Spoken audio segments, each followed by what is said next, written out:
Good morning, guys. So what we are going to be doing today is we are going to run through the problems from the worksheet from yesterday.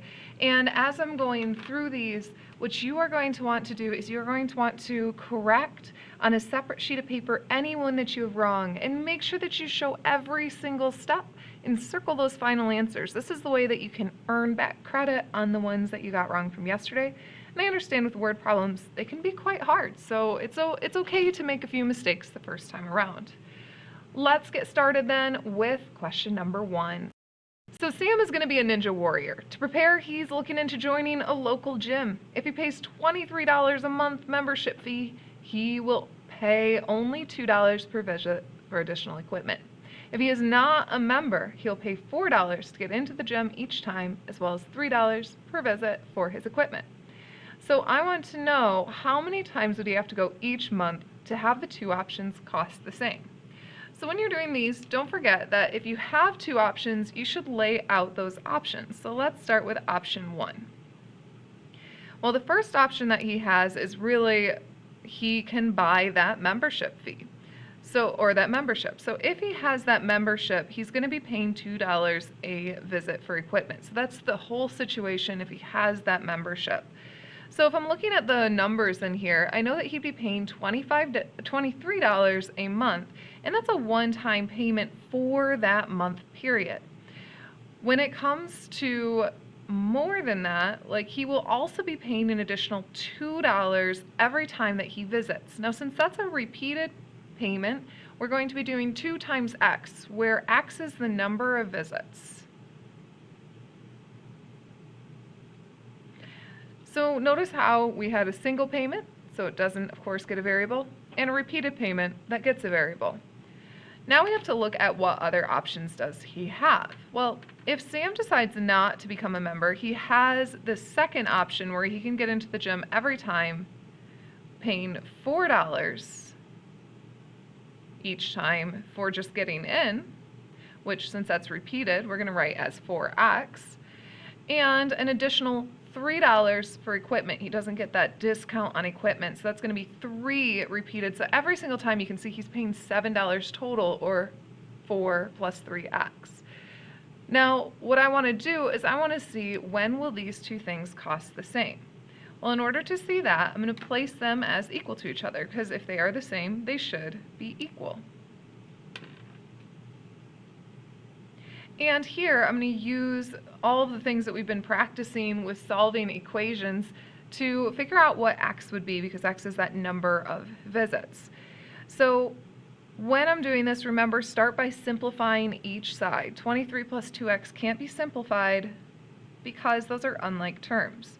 But 4x plus 3x, we said, was really just 7x, or $7 per time. Now what I want to do is I want to solve for x, and I'm going to do that by moving all of my x's onto the same side. We like to move the smaller one, so I'm going to move 2x over, and that will give me 5x on the right and 23 on the left. When I divide both sides by 5 to get x by itself, I end up with x is equal to 4.6, or 23 divided by 5. And that gives me the number of visits.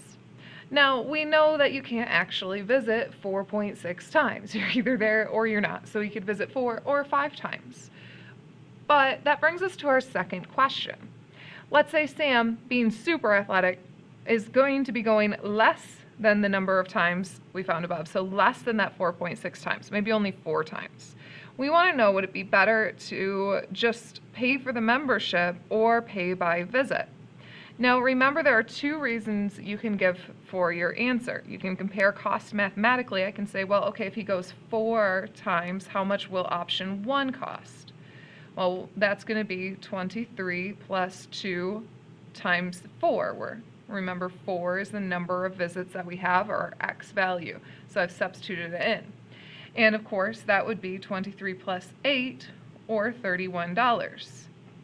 And we can also put 4 into option 2 to see what that would cost. And I could say, well, that's going to be 4 times my 4 from number of visits, plus 3 times my 4 from number of visits, which is the same as, of course, 7 times 4. And 7 times 4 is $28. So the second option we can see would be cheaper just by trying it out. However, you don't actually have to do all this math in order to solve that. Remember that when you have a flat cost at the beginning that's higher, along with a smaller rate or charge each time, that's going to be really effective for cost in the long run. But short term, not having to pay that initial fee will end up being cheaper. So if he's going short term, he wants to go with the one that's not the initial fee. And so you can talk about that for your reasoning as well. For our next one, we still have two situations. We've got Maddie and Elise out hiking on the same path. Well, Elise walks 80 meters a minute and moves the whole time, taking pictures as she walks. And Maddie apparently accurately rushes along at 100 meters per minute. She does take a 10-minute break during the hike to stop and take pictures. And I want to know, how long would they have to go before they meet up once more? So let's start out with our two situations. I've got Elise, who is mentioned first, so I'm just going to put hers up first. So Elise, she moves along at 80 meters per minute. Now, since she's doing 80 meters every minute, that means that this is a repeated 80. I'm adding 80 for every single minute that Elise goes. On the other hand, Maddie's is going to be just a little bit more complicated because, while Maddie does go at a rate of 100 meters per minute, she does take a 10-minute break. So now think about it this way. We know that x is the number of minutes you've been going. So I know that typically I write, well, 100x because, she goes 100 per minute. But the problem here is Maddie does not go as long as Elise does. She doesn't walk as long as Elise does because she takes that 10-minute break. So that means if they've been gone for, let's say, 30 minutes, Elise will have gone for 30 minutes, but Maddie would have walked for only 30 minutes minus those 10-minute break ones. So that means that Maddie would have actually only been walking for 20 minutes, or our x minus 10, right? That 30 minus 10. Same thing if they had been going for 40 minutes. Elise would have walked the full 40 minutes. 80 times 40, we'd be able to figure out the distance. Whereas Maddie would have actually only walked 30 minutes because she would have taken that 10-minute break.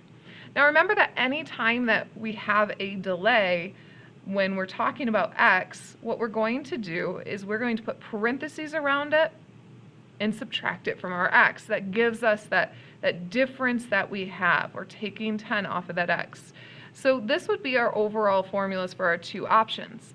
And if we want to know when these two people are going to meet up, all I have to do is set those two things equal to each other. So I've got Elise's walking pace equal to Maddie's walking pace. Please be careful not to forget parentheses. Parentheses are really important in math. So again, I'm going to start by simplification. I have 80x, which is as simple as it gets, but on the other side I can distribute my 100. So I get 100x minus, 100 times a negative 10 is going to be that negative 1,000. So we've got 100x minus 1,000. Now I'm going to combine my x's, and I'm going to do that actually this time by moving the 100x to the other side. It is okay if you move to the 80. In fact, it's pretty normal to move the 80. But you're just going to end up with some positives here, and in the end you should have 1,000 is equal to 20x as opposed to what I'm going to have, which is negative 20x is equal to negative 1,000. Divide both sides by 20, and that means that you have your final answer where x is equal to 50. And since we're talking, of course, about time, this is going to be 50 minutes. Now comes one of the fun ones. So Reese was inspired by the tunnel in the classroom I used to have, and he decides to ignore all safety, property, and construction laws in order to dig a tunnel from Covenant School to Hope School. Thinking this sounds like fun rather than life-threatening, which it is, our class decides to help. We split into two digging crews, and crew 1 will start at Hope digging 9 meters per day, whereas crew 2 will start at Covenant and dig 12 meters today. But Crew 2 unfortunately had to convince our principal this was a good idea, which took 2 days. Therefore, Crew 2 starts digging 2 days after Crew 1. All right, we have a lot going on, but we want to find out when they're digging the same distance. So just like normal, I'm going to start with my 2 options, or my 2 categories. I have Crew 1's digging, and I have Crew 2's digging.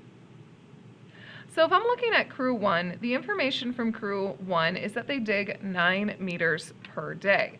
So that means I'm doing 9 repeatedly, right? Where X is days. And then I look at Crew 2. Well, Crew 2 is digging 12 meters per day, which is pretty fast. And so that's 12x. But notice that they had this delay of 2 days. Just like above, when we have a delay, we're going to be taking it off of the x, provided it applies to the x. So since we're taking 2 days off from their starting time, it's going to be x minus 2, since x is that starting day. And you can always try that out. Think about it with a couple different options, like if they've been digging, like this started for 5 days, Crew 1 would have dug for 5 days, whereas Crew 2 would have only dug for 3 days, or 5 minus 2.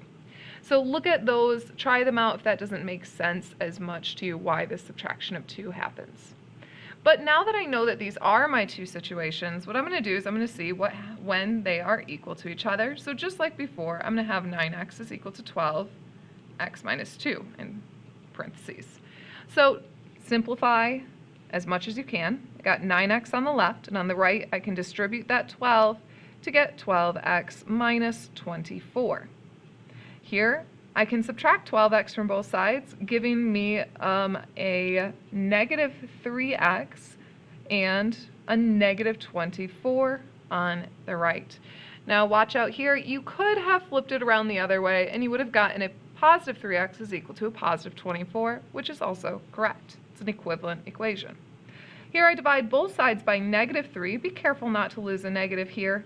And you get x is equal to 8. By the way, if you had a negative, just think that cannot make sense. This definitely can't be a negative number since we are talking about days. But at day 8, they would have gone the exact same distance, and after that, Crew 2 is going to be going a whole lot faster. But speaking of timing, we kind of want to know how long it's going to take to dig this whole thing. There are about 2,118 meters between our 2 schools. And that's going to be the total distance that we're going to have to dig, right? So since it's the total distance, I'm going to set it as equal to something. And I want to know, with both crews digging, how long will it take us to dig this, death trap, or, well, let's call it a tunnel for now on the positive side. Well, just think, when we're digging, there are actually 2 distances that are getting added each day. We're going to have what Crew 1 does, their distance, and we're going to have what Crew 2 does, their distance.